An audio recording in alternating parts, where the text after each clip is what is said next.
Bonjour à tous. Je commence. Je commence par me présenter. Maxime Varinard, Vaisonnet. Nous, on est éditeur de logiciels, partenaire de PrestaShop. On édite des logiciels qui permettent de synchroniser les logiciels PrestaShop avec des outils de gestion notamment. Je vais expliquer un petit peu plus tard dans la présentation à quoi ça sert. Antoine? Pour ma part, donc Antoine Thomas, je suis le développeur advocate chez PrestaShop. Donc ma mission principale, c'est de faire en sorte que on fasse bien de l'open source et que les gens qui veulent contribuer à PrestaShop puissent le faire. Et du coup, j'accompagne ce matin pour présenter un peu la solution et puis répondre aux questions que vous pouvez avoir sur justement toutes ces problématiques d'ouverture du logiciel. Alors, hop, on avait oublié de mettre nos noms. Voilà.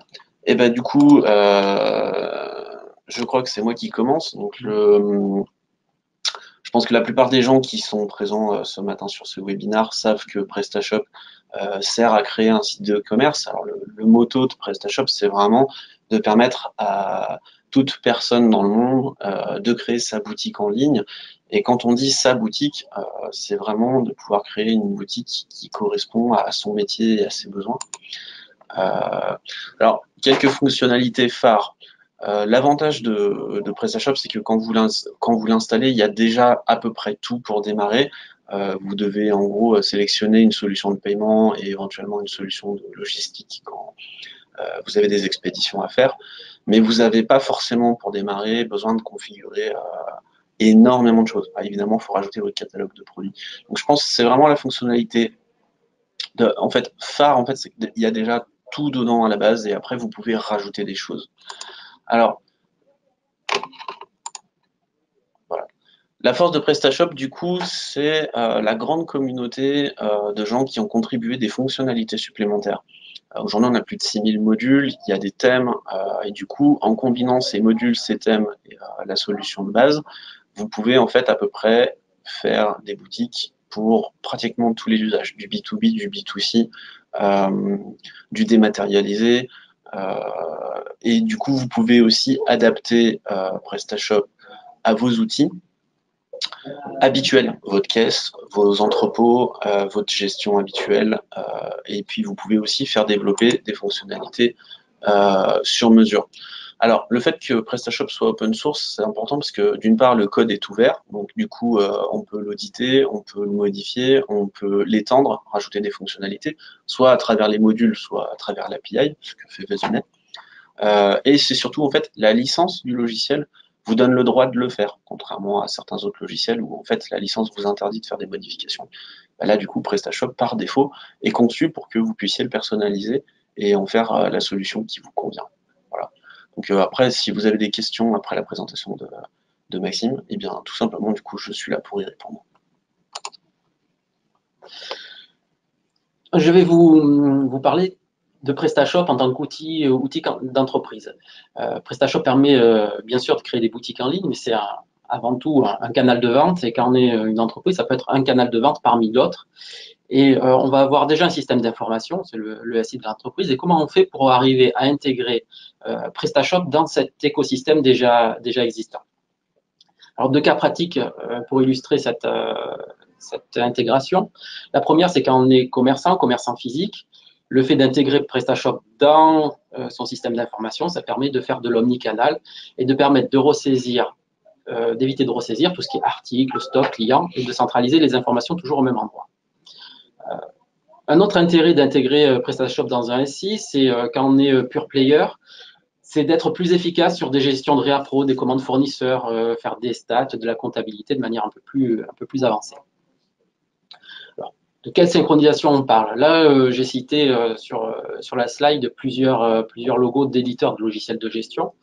Et l'intérêt, quelque part, c'est d'avoir le meilleur des deux mondes. On a un excellent logiciel, un CMS qui permet de gérer le site e-commerce, et derrière, on va avoir en back-office des outils qui permettent de gérer, de piloter l'entreprise.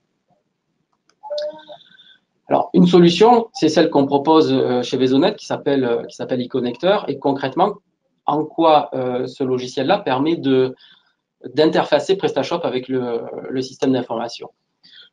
On va pouvoir, dans un premier temps, importer toutes les commandes de la gestion commerciale, toutes les commandes de PrestaShop dans la gestion commerciale.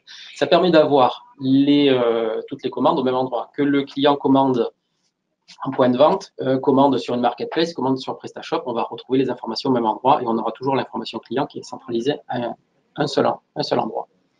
L'autre possibilité, c'est de prendre tous les produits quand ils sont commandés, fabriqués, achetés à des fournisseurs. On va reprendre toutes ces informations-là et capitaliser des informations qui existent déjà dans l'entreprise. Sauf cas particulier d'une création où on part d'un catalogue qui est vierge, une entreprise a toujours quelque part une information dans un ERP, dans une gestion, dans un fichier Excel. Comment on fait pour récupérer ça côté PrestaShop? On peut arriver à automatiser ces informations-là pour éviter de réécrire plusieurs fois les mêmes informations. Alors la question qui peut se poser, c'est quand c'est qu'il peut être pertinent d'automatiser. L'automatisation, elle va avoir un coût de logiciel, de mise en œuvre, il va falloir produire un travail, il faut contrebalancer ça avec le temps gagné qu'on peut économiser. Concrètement, là, c'est des exemples très pratiques, chiffrés, où nos clients disent, ben voilà, à partir de 1500 produits, on commence à être rentable à partir de 15 commandes par mois, des solutions d'automatisation sont rentables. Les chiffres que vous voyez là à l'écran, donc de 1500 à 13 000 produits, c'est des cas typiques de clients qui automatisent les informations, 15 à 220 produits par mois. Ça peut aller bien au-delà. On peut avoir plus de 200 000 produits. PrestaShop le gère très bien. Les interfaces de connexion avec l'API permettent de faire ces choses-là. Gérer des fortes volumétries de commandes, des lignes de tarifs. Les lignes de tarifs, Antoine n'a pas parlé tout à l'heure, mais un des points forts de PrestaShop par rapport à la concurrence, c'est sa gestion des grilles tarifaires. Des gestions qui ne se fait pas par ailleurs et qui est performante et efficace en fonction des clients, des groupes de clients, etc. D'ailleurs, c'est vrai qu'aujourd'hui, PrestaShop est très, très utilisé en B2B, justement parce qu'il permet de personnaliser des lignes de tarifs pour des comptes clients. C'est ça.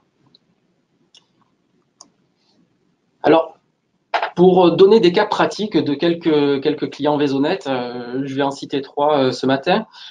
Le premier, c'est le cas de la société Foxship qui va vendre des produits autour des jeux vidéo. Donc des figurines, des accessoires pour console, même des réparations de consoles, etc. Foxship a une difficulté particulière dans son métier, c'est qu'il va avoir des paniers moyens qui sont relativement faibles et un très fort volume de commandes. Donc l'automatisation, là, prend tout son sens. Comment on fait pour arriver à gagner du temps sur le traitement de commandes? Parce que chaque seconde gagnée, c'est un taux de marge supplémentaire. Et c'est très important quand on a des paniers moyens, des outils d'automatisation d'import-commande permettent de gérer ces cas-là. On peut aussi, grâce à ces processus d'automatisation, gérer des cas un petit peu particuliers. Alors, je vais parler un petit peu de comptabilité rapidement, mais quand on est une entreprise française, qu'on va vendre hors France au sein de l'Union européenne, on fait la déclaration de TVA en France, sauf si on va déplacer les plafonds de TVA propres à chaque pays.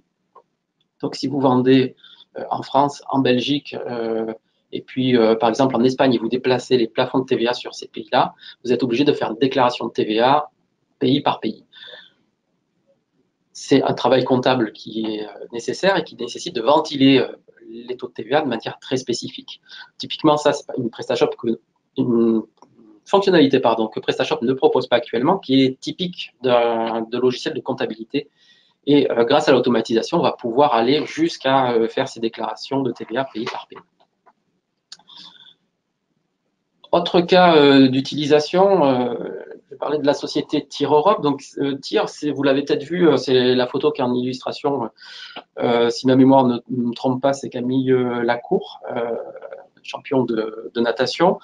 TIR est une société TIR Europe, qui importe en exclusivité de la marque TIR qui est aux États-Unis pour toute l'Europe de l'Ouest les maillots de bain pour sportifs. Donc, c'est des gens qui sponsorisent, par exemple, la Fédération française de natation et les différents championnats. La problématique dans le cas de cette société, c'était d'avoir des informations de stock qui soient à jour et qui permettent de livrer plus rapidement les clients.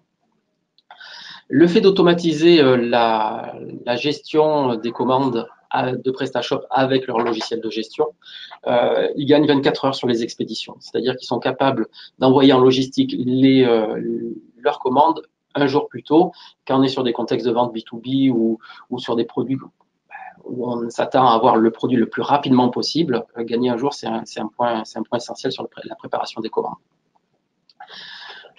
Un autre cas d'utilisation qui est sur une entreprise plus traditionnelle, c'est le cas de la Société des Ocres de France. Alors, les ocres, pour ceux qui ne connaissent pas, ce sont des terres colorées qui sont très présentes dans le Vaucluse. C'est des carrières qui ont été exploitées à partir des années 1600. Donc, c'est une industrie traditionnelle. Et la problématique de ces problématique industrielle de ce genre d'entreprise-là, c'est qu'avec l'arrivée des colorants chimiques dans les années 1900, il a été commercialement difficile de vendre ces produits-là, sauf sur des marchés de niche pour les peintres, pour les restaurateurs. Et comment on fait pour arriver à donner de l'essor sur une entreprise alors que le secteur industriellement est en déclin? C'est ce qu'a réussi à faire les Ocres de France. C'est une société qui fonctionne bien grâce au numérique et grâce à l'automatisation de ces tâches. Tous ces exemples-là, je les ai mis en lien sur les slides. Vous pouvez télécharger ces cas clients complets qui vont présenter les entreprises, leur cas d'utilisation et comment on fait pour s'en servir. Un dernier mot, même si ce n'est pas forcément trop l'objet de ce webinaire, sur l'aspect purement technique, comment ça marche et comment ça fonctionne. Antoine en a parlé tout à l'heure. PrestaShop dispose d'une API, d'un web service natif. Il n'y a pas besoin de modules supplémentaires pour pouvoir automatiser les échanges de données avec PrestaShop. Et c'est une de ses forces, c'est qu'on va pouvoir directement, en activant le web service de PrestaShop, échanger les données avec des outils de gestion. On branche un logiciel e-connecteur, on active ça à côté PrestaShop et on va pouvoir faire les échanges de données après configuration. Voilà, sur la présentation est terminée. Vous avez une fenêtre de chat qui apparaît. N'hésitez pas à nous poser vos questions. On va être là pour y répondre. Voilà, du coup, on va attendre quelques minutes que vous nous posiez vos questions dans le chat, effectivement.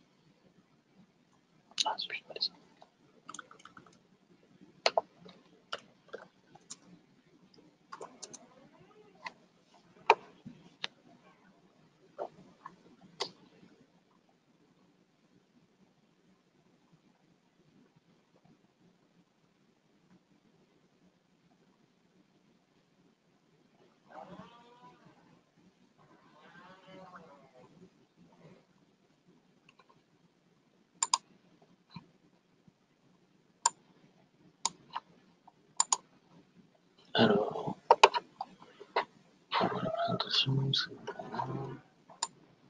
bon. Alors, est-ce que la solution sera toujours valable dans le futur avec Cogilog? C'est une bonne question. Alors oui, avec Cogilog. Alors Cogilog, c'est un logiciel de gestion commerciale sous Mac. Actuellement, alors chez Vesonet, on a une solution avec Cogilog qui fonctionne.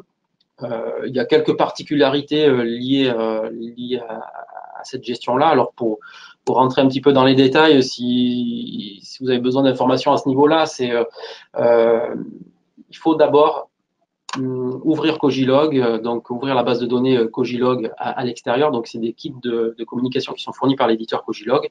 Ça nécessite quand même un travail sur votre infrastructure Mac.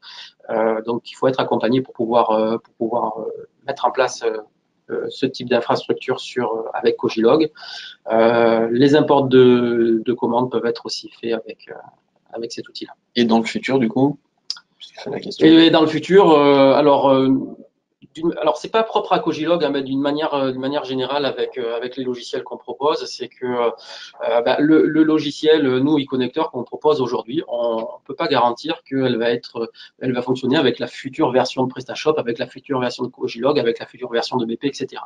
Donc, on accompagne nos clients avec des contrats de maintenance et de support technique où on va s'engager durant le temps du contrat à fournir des mises à jour de nos logiciels s'ils s'avéraient incompatibles parce qu'il y a eu des évolutions avec les autres logiciels.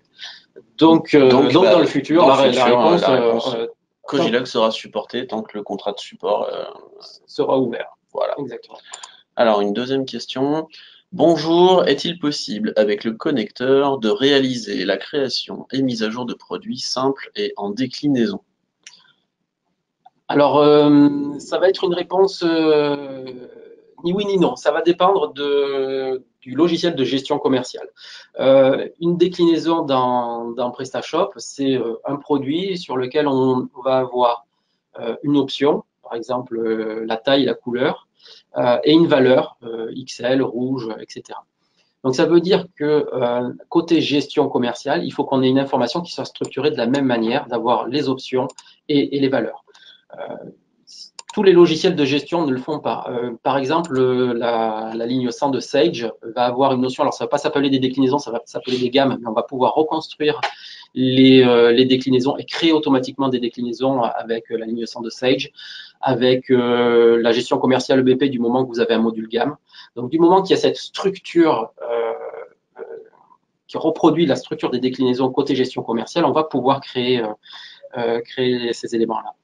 Alors ça fait quelques années, hein, mais c'est quelque chose, une question qui est revenue assez longtemps parce que les logiciels de gestion commerciale, à part la ligne 100 de Sage qui est historiquement depuis très longtemps la gestion des gammes, la gestion des gammes est apparue relativement récemment dans les gestions commerciales.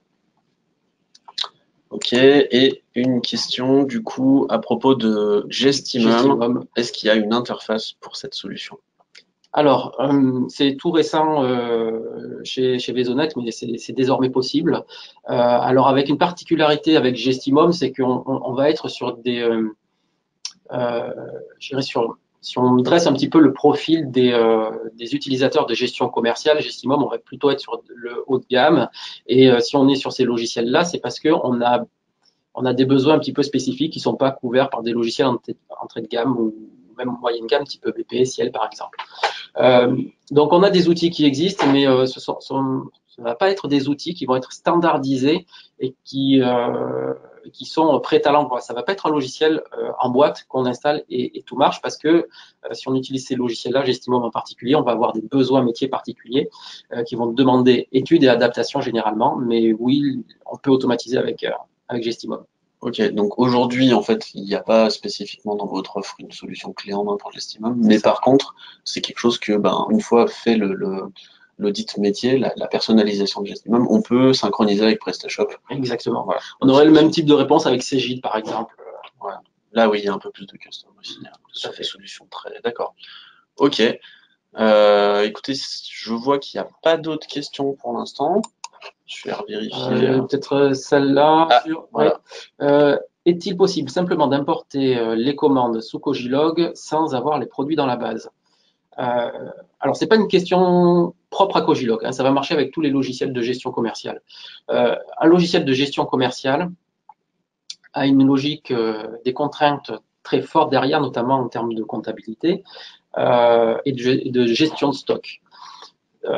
Je veux dire par là qu'on ne peut pas créer une commande dans un logiciel de gestion sans avoir de produits dans la gestion commerciale. On est d'abord obligé de créer les produits en gestion commerciale.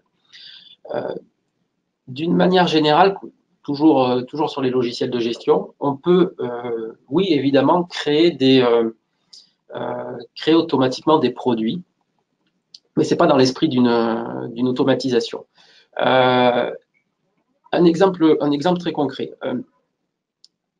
Je résume un petit peu pour faire court, hein, mais un produit, on va commencer par l'acheter ou par le fabriquer. Donc, on va d'abord le retrouver dans la gestion commerciale.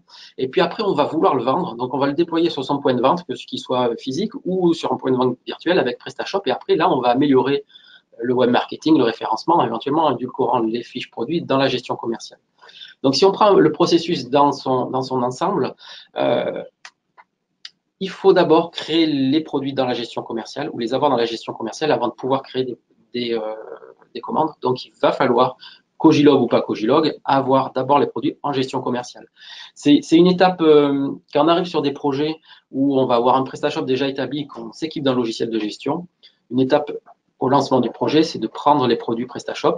En haut à droite, vous avez un petit bouton plus qui permet de faire un export CSV. On importe ça dans la gestion commerciale, on part propre et après on automatise les échanges. Alors, du coup, une deuxième question de Mathieu Bridet. Alors, pour préciser ma question, il s'agit de BP Online avec SDK, sachant qu'avec l'aide des champs personnalisés, on peut renseigner l'information des déclinaisons, mais le connecteur saura-t-il faire de la création mixte? Alors, du coup, c'était la question par rapport aux déclinaisons précédentes. Alors, quand on est avec sur de EBP OpenLine avec des gammes, l'information est structurée par l'éditeur EBP, on sait nativement où aller chercher l'information. Donc, dans ces cas-là, nous, on est sur des connecteurs qui sont standards et on va récupérer l'info sans adaptation spécifique de notre part. Si vous gérez des champs personnalisés, ils sont personnalisés donc par définition, la façon que vous avez pour créer ces champs personnalisés, il va être propre à votre société. Donc, oui, on va pouvoir récupérer l'information. Par contre, ça sera du spécifique sur votre dossier. Ok, et donc du coup, ok, on a une personne qui nous indique qu'il reviendra vers nous, et voilà, Mathieu Bridet qui voilà. Bah, écoutez, on n'a pas d'autres questions pour le moment. Si vous avez aussi des questions vis-à-vis de la partie open source ou de PrestaShop, je peux tout à fait y répondre. Donc on va patienter encore 1 ou 2 minutes, on a encore un peu de temps. Et puis, bah, du coup, dans tous les cas, donc s'il n'y a pas d'autres questions, merci beaucoup d'avoir participé à ce webinaire avec Raisonnet sur bah, du coup les possibilités de synchroniser avec vos logiciels de gestion. Et du coup, vous pouvez revenir vers lui ou vers nous pour être mis en contact et pouvoir avancer eh bien, sur la résolution de vos problématiques métiers. Merci. Donc on va rester connecté 1 ou 2 minutes au cas où vous ayez des questions encore qui viennent.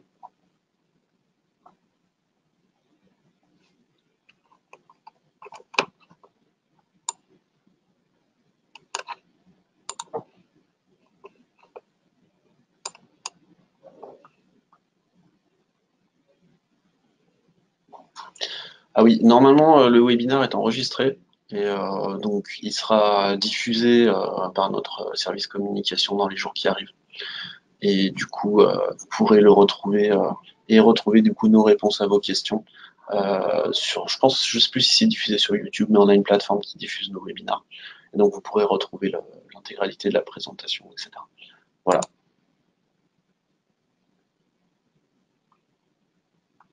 Merci à tous. Merci. Du coup, on ferme. Bonne journée. Au revoir. Ah. Une dernière question sur Cogilog. Alors, Cogilog ne sait pas gérer les déclinaisons, donc nous ne pouvons pas créer les produits. Alors, je vais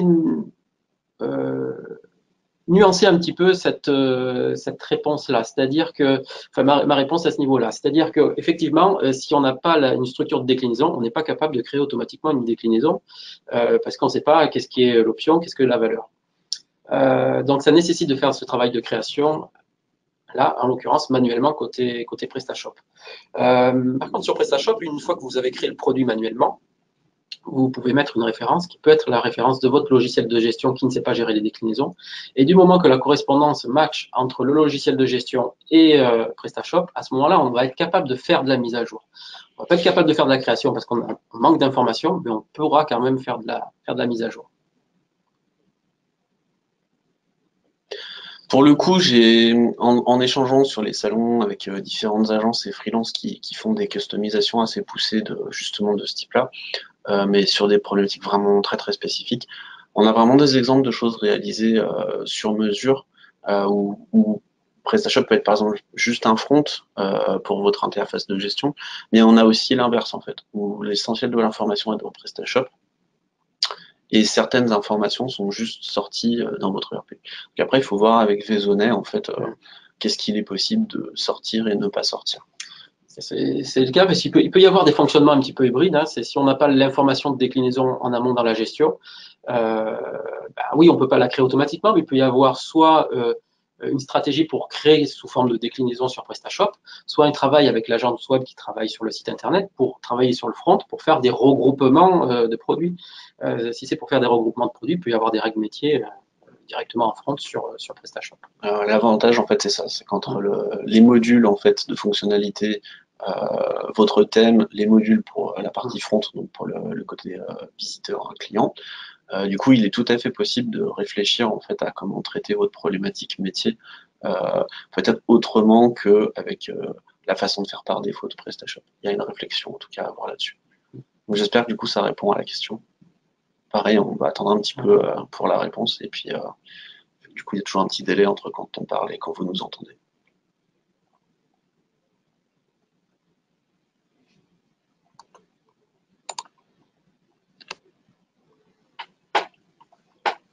Alors, il y a une question sur. Donc, nous proposons aussi des produits 100% personnalisés sur mesure. Comment gérer? Alors, je vous laisserai préciser si j'ai pas forcément bien compris la question, hein, mais on a des cas de clients qui vendent des produits qui sont effectivement 100% personnalisés parce que ce sont des produits qui vont être alors où on choisit la couleur, la forme et la découpe. Sur ce cas client-là, PrestaShop, de toute façon, nativement, ne sait pas faire des produits personnalisés, enfin, hormis envoyer un fichier et mettre un champ texte. Hein, mais si, voilà, si on veut renseigner des découpes, des largeurs, etc., il va falloir travailler alors, en front pour avoir une interface client qui soit conviviale et en back-office pour avoir une commande qui soit enregistrée dans le back-office de PrestaShop. Au niveau de l'automatisation, une fois qu'on a résolu cette problématique-là côté PrestaShop, typiquement, en termes d'échange automatisé de données, ça n'a pas d'impact tant qu'on reste sur des fonctionnements sans chaîne de production derrière. Je m'explique. Si c'est simplement une information dans la dénomination du produit, par exemple, c'est une bâche de 10 mètres par 10 mètres de couleur bleue avec des œillets. Si c'est un texte au niveau de la commande, ça va être transmis au niveau du logiciel de gestion commerciale de la même manière, sans avoir de travail particulier au niveau de l'automatisation. Là où il peut y avoir un travail d'automatisation particulier, c'est si le logiciel de gestion sert derrière à gérer des ordres de fabrication, donc pour une industrie ou un atelier, auquel cas on ne peut pas mettre ça dans un champ texte classique, dans une commande comme un commentaire. Il va falloir alimenter de manière spécifique certains champs pour déclencher les ordres de fabrication derrière. Donc ça va être des possibilités d'automatisation qui existent, qui va nécessiter des études préalables et des fonctionnalités développées spécifiquement parce qu'on va être sur du PrestaShop probablement un petit peu customisé et forcément des connecteurs customisés. Du coup, c'est 11h30. On va finir la présentation, le webinar. Et si vous avez donc des questions, vous avez toutes sur l'écran les informations pour contacter du coup Vaisonnet et continuer donc du coup à échanger avec eux et éventuellement travailler avec eux pour mettre en place la solution présentée ce matin. Encore une fois, merci beaucoup à tous et à toutes pour bien votre participation à ce webinar et merci beaucoup d'avoir posé plein de questions. Merci de votre participation, merci Antoine.